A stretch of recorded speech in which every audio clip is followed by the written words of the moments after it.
The declaration arrived without ceremony, transmitted across 1,000 relays and translated into every known tongue. The 1,000-year peace was over. The Karen Dominion, ancient conquerors of star systems beyond counting, formally announced war on humanity. Their fleets would mobilize. Their banners would rise. Earth was instructed to prepare for surrender or extinction. On the command bridge of the Dominion flagship, Supreme Strategist Kaler watched the human response feed with cold satisfaction. He expected panic, outrage, perhaps desperate bargaining. Instead, the screen showed a human woman in a simple uniform leaning back in her chair, one eyebrow raised, lips twitching. Then she laughed. Not a nervous laugh. Not disbelief. Real laughter, warm and unrestrained. Kaler felt his throat plates tighten. Around him, senior commanders shifted uneasily. "Replay," he ordered. The moment repeated. The human wiped a tear from her eye, still smiling, and asked if the message was a joke. When informed it was not, she laughed again, thanked them for the notice, and ended the transmission. Silence fell across the bridge like a physical weight. "How is this possible?" Kaler demanded. "They are a single-species civilization confined to one system. Their history shows internal conflict, resource scarcity, primitive industry." His intelligence officers offered outdated reports, all ending centuries ago when the treaty was signed. Humanity had been weak then, barely spacefaring. The peace had been imposed to protect them from extinction at the Dominion's hands. Or so Kaler had believed. Doubt crept in where certainty had lived for centuries. The Dominion did not laugh at threats. They inspired terror. Laughter meant misunderstanding, madness, or something worse. Still, doctrine was clear. The fleet would move. Numbers alone guaranteed victory. Tens of trillions of warriors, planet-breaking warships, weapons refined through ages of conquest. No species had ever closed such a gap. As preparations began, Kaler reviewed the final moments of the transmission again. The human's eyes had not shown fear. They had shown amusement, anticipation, and something disturbingly close to relief. As if a long wait had finally ended. Kaler dismissed the unease and issued the order to advance. The Dominion would remind humanity why the galaxy feared its name. Yet as the Armada leapt toward Earth's system, the echo of human laughter followed them through the void, and for the first time in his long career, Kaler wondered whether the war had truly begun with the declaration, or 1,000 years earlier, when humanity had chosen to wait. The Dominion fleet crossed into human space without resistance. No warning shots. No defensive formations. Planetary bodies drifted in calm indifference as thousands of capital ships advanced in perfect formation. Kaler interpreted the silence as denial, perhaps resignation. Overconfidence, he thought, was a universal flaw among lesser species. He ordered weapons charged and sensors wide. Still nothing. Earth's system lay open, undefended, almost inviting. Then Saturn's rings moved. At first it was subtle, a deviation too precise for natural mechanics. Sensor alarms flared as fragments separated, rearranged, aligned. Kaler watched in disbelief as the rings unfolded, each shard revealing engines, weapons, and signal cores. Not debris. Ships.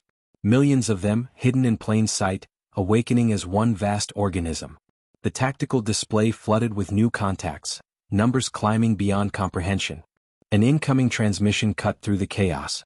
The same human commander appeared, smiling politely. She welcomed Kaler to their system and thanked him for arriving on schedule. When he demanded explanations, she spoke calmly as though addressing a confused student. The peace treaty, she explained, had granted humanity time. Time to observe, to model Dominion behavior, to simulate every possible invasion scenario. Time to automate, to innovate, to remove human limitations from war entirely. The human fleet moved. It did not charge. It flowed. Autonomous vessels accelerated and twisted with impossible precision, evading Dominion fire effortlessly. Energy beams passed through empty space where targets had been moments before. When the humans finally struck back, they did so without spectacle. Small craft passed through Dominion shields as if they were suggestions, phasing through hulls, disrupting matter at its most fundamental level. Entire warships unraveled into atomic mist. Kaler felt centuries of certainty collapse. This was not superior firepower. It was conceptual dominance. Physics itself seemed optional to the humans. As the Dominion fleet reeled, the human commander made an offer. Withdraw. Renew the treaty, this time on humanity's terms. Leave and be spared further demonstration. Pride warred with survival. Kaler chose survival. The order to retreat tasted like ash, but it was obeyed. As the Dominion ships pulled back, the human fleet held position, watching without pursuit. The laughter did not return. Only calm, patient certainty. Kaler understood then that humanity had never been afraid of the Dominion. They had simply been waiting for it to arrive. The journey home was long and silent. Kaler replayed the encounter endlessly, searching for exaggeration, illusion, deception. There was none. The humans had not merely surpassed the Dominion. They had redefined the battlefield itself. Upon arrival, Kaler expected execution. Failure was not forgiven. Instead, the High Conclave summoned him in private. They listened as he recounted everything from the laughter to the disintegration of warships, from hidden fleets to impossible technologies. The chamber was quiet when he finished. At last, the eldest counselor spoke. If they are so powerful, why did they not destroy us? The question haunted Kaler. He answered honestly. Because they did not need to. Because annihilation was unnecessary when deterrence was absolute. Days later, a human envoy arrived. Alone. No escort. No weapons. The gesture unsettled the entire capital. The envoy spoke of cooperation, of shared threats beyond known space, of forces older and stranger than any empire. Humanity, he said, had learned that survival required more than strength. It required allies capable of growth. As proof of intent, the envoy presented a gift. A complete archive of human scientific development. Every breakthrough, every failure, every lesson learned across centuries. No weapons, only knowledge. The implication was clear. The Dominion could evolve or it could fade into irrelevance. The conclave debated fiercely. Tradition demanded conquest. Pride demanded revenge. Reality demanded change. Kaler spoke once, quietly, admitting the Dominion's stagnation. They had conquered innovation instead of cultivating it.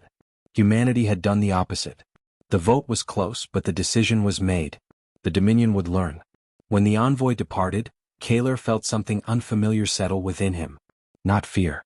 Not shame. Curiosity. The same force he realized that drove humanity forward at terrifying speed. The war had ended without a battle. The peace that followed was different, uneasy but real. Somewhere beyond the stars, greater dangers waited. This time humanity would not laugh alone. The new treaty was signed without ceremony. No grand parades. No victory declarations. Only clauses outlining shared research, limited cooperation, and strict boundaries. Humanity returned to its system. The Dominion turned inward. For the first time in 10,000 years, conquest fleets were repurposed into exploration and research vessels. Military academies rewrote doctrine. Young strategists were taught creation alongside destruction. Kaler oversaw the transition. Resistance was constant. Many called it surrender disguised as wisdom. Others plotted quietly. Yet progress was undeniable. Human knowledge unlocked dormant potential within Dominion science. Concepts once dismissed as impossible became solvable. Energy efficiency soared. Medical science advanced. The empire began, slowly, painfully, to change. Human observers never interfered, but they watched. Always watching. Sometimes laughing, sometimes offering guidance, never commanding. Kaler came to understand that laughter now. It was not mockery. It was the sound of a species refusing to be crushed by inevitability. A species that faced extinction so often it learned to treat it as a problem to be solved. Years later, distant sensors detected anomalies beyond the galactic rim. Regions where physics bent, where stars vanished without explosion. Reports matched humanity's warnings. Something vast was moving. Something patient. Preparations accelerated on both sides. Joint simulations began. Old enemies shared data in quiet rooms, bound not by trust but by necessity. On a private channel, the human commander contacted Kaler once more. She asked if the Dominion regretted coming to Earth. Kaler answered truthfully. No.